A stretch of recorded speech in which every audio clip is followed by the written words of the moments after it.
Story of the week में आज हम लोग बात करेंगे सहकार भारती। सहकार भारती सादा नाम आप में से कई लोग सुने भी होंगे और कई लोग शायद जानते भी होंगे। भारत के इतिहास में सबसे बड़ा जब सहकारिता का क्षेत्र, और खासकर जब हम अनाज की बात करते थे, जब हम बात करते थे दूध की बात करते थे, बाद में और ऐसे कई कॉर्पोरेट, ऐसे कई क्रेडिट सोसाइटी, कितने ऐसे बैंक, सिर्फ खाली आप लोग अभी तक सिर्फ बैंक का नाम सुने होंगे, लेकिन सहकार भारती सिर्फ खाली एक ऐसी संस्था है। कई ऐसे संगठन हुए आज के समय पे, कई सी ऐसी सहकारी संस्थाएं बनी जो कहीं न कहीं करप्शन के चार्जेस में बहुत ज़्यादा आ गए।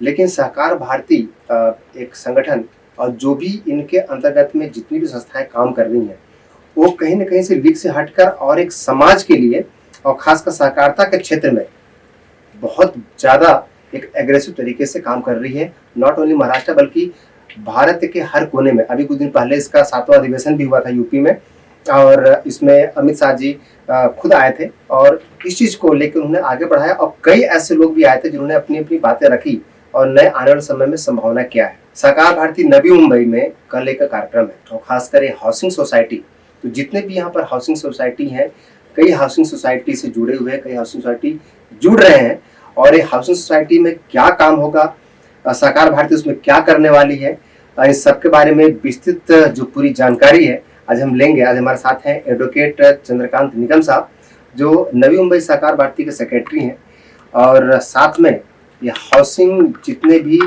सोसाइटी हैं आज के समय पे, तो उसके जितने भी इश्यूज आते हैं, केसेज आते हैं, तो इसमें आप एक्सपर्टाइज है। निगम साहब, आपका हार्दिक स्वागत है द पब्लिक न्यूज 24 में। धन्यवाद सर। कल जो सहकार भारती का जो काम कर रहे हैं, और अभी मैं जो स्पेशली जो बात करूंगा आज सिर्फ हाउसिंग सोसाइटी को लेके ही बात करूंगा, तो ये जो कल जो कार्यक्रम कर रहे हैं इसमें हाउसिंग सोसाइटी को लेके काम कर रहे हैं, ये कार्यक्रम है क्या? क्या हो रहा है कि आज के डेट में सहकार भारती बहुत बड़े पैमाने से आपको हर डिस्ट्रिक्ट में काम कर रहा है, क्योंकि सेंट्रल से डिस्ट्रिक्ट तक पूरा उसका रूट्स है, वो फाउंडेशन स्ट्रांग बनते जा रहे हैं। नवी मुंबई में पहले नहीं थी टीम, तो नवी मुंबई में भी हमने सहकार भारती का टीम बनाया, और आज हमारे दिन में 25 हमारे एक्टिव कार्यकर्ता है और 78 भी हमारे सब मेंबर्स काम कर रहे हैं।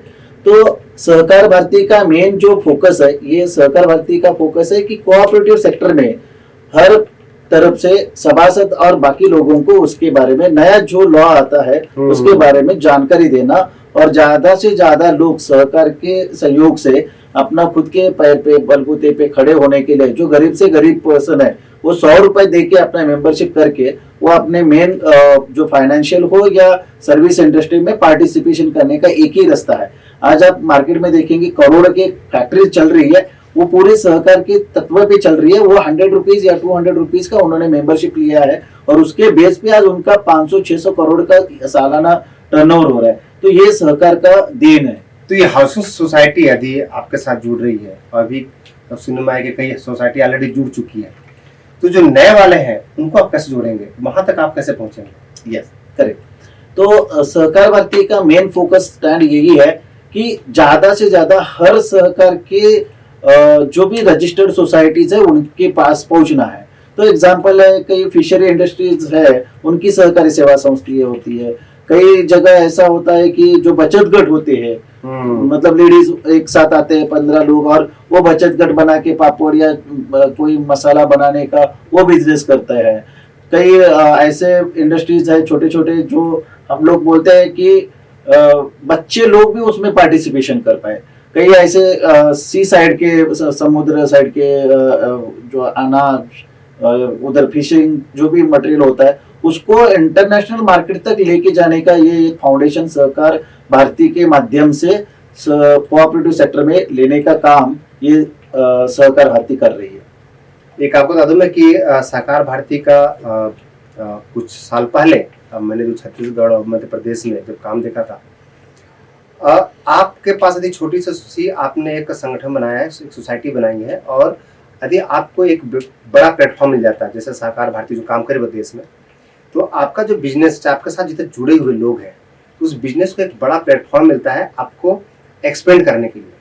तो सहकार भारती इसमें जो गवर्नमेंट के जो रूल्स हैं, उनके क्या फैसिलिटी मिल रही हैं, क्या उनके जो कार्यकर्ता होते हैं, जो स्वयंसेवक होते हैं, ये अपना काम को छोड़ के सप्ताह में 2 दिन 3 दिन लगातार घूमते हैं और उनको बताते हैं कि आपको ये सहूलियत भारत सरकार द्वारा, सरकार के द्वारा, राज्य सरकार द्वारा ये मिल रही है।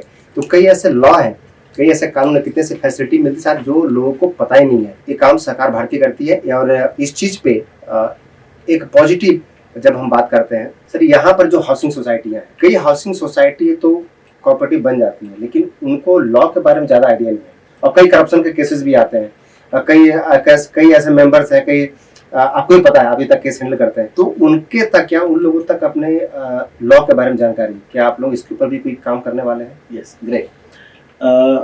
आपको मालूम है कि जैसे ही 97 कॉन्स्टिट्यूशनल अमेंडमेंट हुआ सेंट्रल लेवल पे, लोकसभा राज्यसभा में, तो ये 97 जो घटना बदल गई, इसमें पहली बार घटना में चेंजेस हुआ। आज तक वो बेसिक प्रिंसिपल चेंज नहीं हो रहे थे, तो ये 97 कॉन्स्टिट्यूशनल अमेंडमेंट से लॉ में ही पूरा चेंजेस आ गया।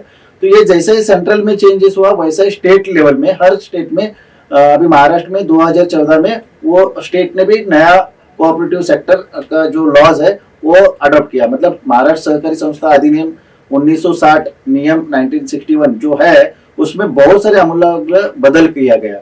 तो ये जो क्या क्या बदल गया है, इसको कन्वर्ट करते हैं कोऑपरेटिव हाउसिंग सोसाइटी के एक मॉडल बायलॉज में।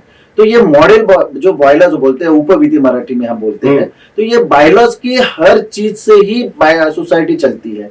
तो कोऑपरेटिव सेक्टर में ये बायलॉज को बहुत बहुत वैल्यू है, क्योंकि उनका वही प्रिंसिपल बेसिक लॉ रहता है जिसके ऊपर डे टू डे का जो एक्टिविटीज करना मैंडेट होता है मैनेजमेंट कमेटी को और सभासद को। तो हम क्या कोशिश कर रहे हैं कि देखो, पार्किंग में इशू होता है हर सोसाइटी में। देखो, कई बिल्डर ने बेचा करके उसके ऊपर हक जगाते हैं। कई जगह ऐसा प्रिंसिपल ही होता है कि सोसाइटी के मेंबर एनओसीज ही नहीं देते कमेटीज, कि उनका तुम्हारा ये ड्यूज बाकी है, हम एनओसीज नहीं देंगे, या तुम्हारा ये डिस्प्यूटेड तुमने बढ़ाया है, हम नहीं एनओसी, मतलब अटकाने का काम कई बार करते।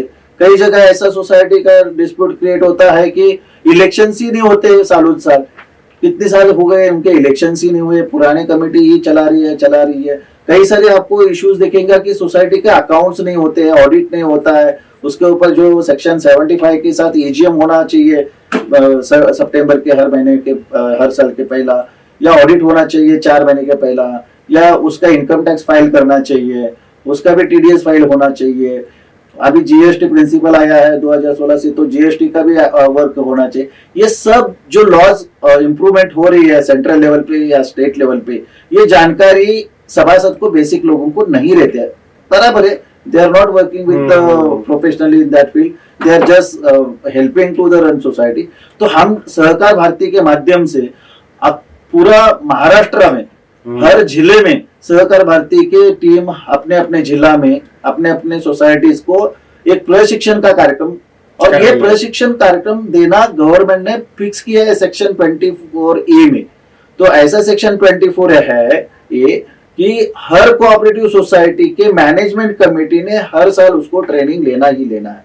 दूसरा होता नहीं है क्रिटिकल नहीं। आज डिस्प्यूट हर हाउसिंग सोसाइटी का आपको केस क्यों दिखाएगा? क्योंकि उसको बेसिक लॉ का इंफॉर्मेशन नहीं है, और लॉ इंफॉर्मेशन नहीं है क्योंकि वो अलग प्रोफेशनल में काम करते हैं, और इसके कारण जैसे उनको मन में लगा वैसे वो सोसाइटी चलती है, और उसके कारण एक दो झगड़े होके फिर वो उधर हमारे जैसे प्रशासक बहुत सारे संस्था पे इन्वॉल्व होते हैं। कई सारे सोसाइटीज का कैंसलेशन होता है, कई सारे सोसाइटीज के बैंक सील हुआ रहता है। तो ये सब डिस्प्यूट कम होने के लिए हम सहकार भारती के माध्यम से ये ट्रेनिंग सेक्शन 24A के हिसाब से हो ले रहे हैं, और उसके लिए जो भी सर्टिफिकेट देना का काम होता है वो भी हम सहकार भारती के माध्यम से उनको हमारा ये प्रोग्राम हमने नवी मुंबई में सीबीडी बेलापुर में मंगल सभागृह करके सेक्टर 8 में हॉल लिया है, एयर कंडीशन हॉल बुक किया है।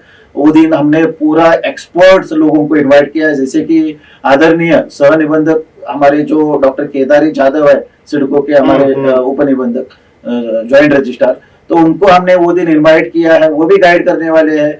उसके साथ राहुल पाटिल सर है, Shilpa chartered accountant Shilpa Shingare madam है, उदय वारुंजीकर एडवोकेट है, पोकले हमारे विजय पोकले सर गवर्नमेंट के ऑडिटर्स है, मैं खुद इलेक्शन पे एडवोकेट चंद्रकांत निकम करके उसमें ये करने वाला हूँ। मतलब हमारा ये ऐसा पैनल बना के वो जो सोसाइटी प्रेजेंट होगी उनका जो भी क्वेश्चन आंसर्स है वो दिन हम सामने से क्वेश्चन आंसर भी सॉल्व करेंगे, लॉज में उसकी क्या प्रोविजन है वो भी बताएंगे और उसका हल कैसा निकाला है। समझो कन्वेंस डीड में किसी को प्रॉब्लम आ रही है, किसी को रीडेवलपमेंट में प्रॉब्लम आ रही है। अभी आपको मालूम है हर बिल्डिंग्स नवी मुंबई में पुरानी हो गई है, सिडको की 30 इयर्स के अबाव कंस्ट्रक्शन है। और आपको मालूम है कि 2019 में स्टेट गवर्नमेंट ने एक जीआर निकाला था कि जो भी 30 इयर्स एंड अबव हुआ है बिल्डिंग का, उसका आप सोसाइटी खुद रीडेवलप कर सकती है। मतलब आपको किसी को बिल्डर को 1 रुपए देने की जरूरत नहीं है, पूरी सोसाइटी के डेवलपमेंट काम वो सोसाइटी खुद ही बैंकर से लोन लेके करवा सकती है, या वो बैंकर से लोन लेने के बावजूद जो आपके पास एफएसआई बचने के जो भी कंस्ट्रक्शन तैयार होना है वो माल बेच के वो पूरा सोसाइटी डेवलप हो सकती है और 10-10 करोड़ का कॉर्पस फंड सोसाइटी के पास अकाउंट में मिल सकता है, प्लस उनका मेंटेनेंस कम हो सकता है। ये सब सुविधा कभी पॉसिबल है, आप प्रॉपर उसका ट्रेनिंग लेंगे। सुविधा गवर्नमेंट ने जो अलग अलग निकाली है वो ट्रेनिंग और गवर्नमेंट के स्कीम्स का फायदा लेंगे तो ये आपको सब सुविधा शासन के माध्यम से मिलने की पूरी कोशिश होती है। ऐसे कई चीजें हैं जो हम चर्चा भी करते हैं और आने वाले समय में आपको जो हम रीडेवलपमेंट पे एक बहुत बड़ा हमारा मैटर है और कई ऐसे सोसाइटियां जो काम कर रही हैं। कुछ सोसाइटी बहुत अच्छा काम भी कर रही हैं, लेकिन कई सोसाइटी में कितने गड़बड़ चल रहे हैं, कितने अभी तक ऑडिट नहीं हुए और कई ऐसे सोसाइटी मेंबर्स हैं, कितने सोसाइटी हैं जो सालों साल जमे हुए हैं। तो इनके ऊपर भी हम लोग एक पर्दाफाश करेंगे बहुत जल्द और खासकर कई ऐसे कानून पे जो बिल्कुल एक जरूरत है हर आदमी को जानना। और निगम साहब आपको हम बुलाएंगे, आप उसमें को गाइड कीजिए। लेकिन ये जो प्रोग्राम हो रहा है आप सहकार भारती के जो ट्रेनिंग प्रोग्राम्स है और खासकर सेक्शन 124 उसके अंतर्गत राज्य सरकार को भी ट्रेनिंग देनी चाहिए। लेकिन कभी कभी ये जो ट्रेनिंग है जो सरकार देती है वो सहकार भारती करती है और एक देश में एक उन्होंने एक मिसाल बनाया हुआ है कि कई ऐसे संगठन, अभी सिर्फ हम हाउसिंग सोसाइटी के बारे में बात कर रहे हैं, आने वाले समय में कई ऐसे क्षेत्रों में जो काम कर रही है इसके बारे में आपको बताएंगे। सर आपका और ऐसे जो लोग नए जुड़ना चाहते हैं, जो सोसाइटी जुड़ना चाहती है, तो उनके लिए क्या, वो लोग कैसे जुड़ सकते हैं आपसे?